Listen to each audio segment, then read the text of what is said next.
Позади 3 кинофестивальных дня, за которые на суд зрителей и жюри были представлены более 50 документальных и художественных фильмов из 15 стран мира. И вот на сцену выносят флаги стран-участниц «Золотой башни». Республика Ингушетия.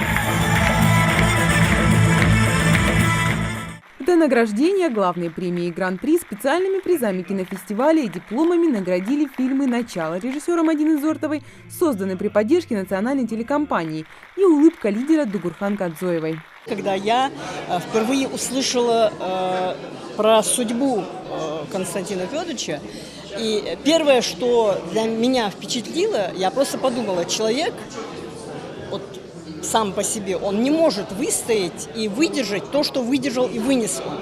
Вот оттуда и пошло желание рассказать об этом.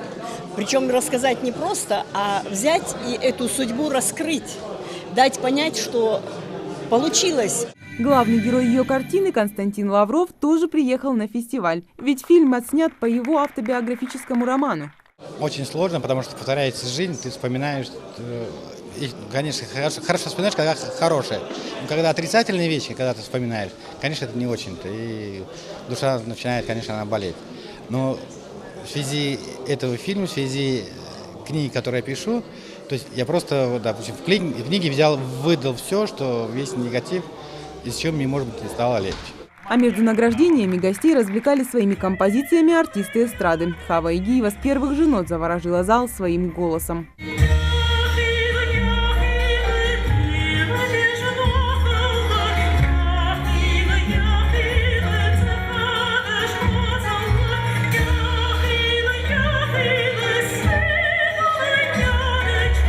Решением жюри приз за лучший документальный фильм 4-го международного кинофестиваля «Золотая башня» присудили фильму «Последний парад Беззаветного», который рассказывает о военном корабле и его команде, которая была готова защищать родину, несмотря ни на что.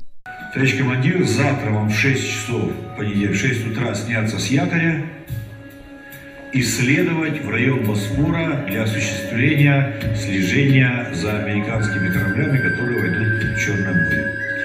Эта же лента удостоилась специальной награды главы республики, которую из рук первого заместителя председателя регионального правительства забрал главный герой фильма.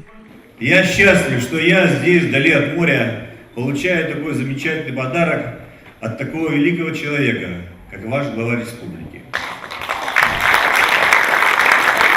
Когда он совершал свой подвиг, и мы все прекрасно знаем и помним, и десантники учатся о нем, он был командиром батальона.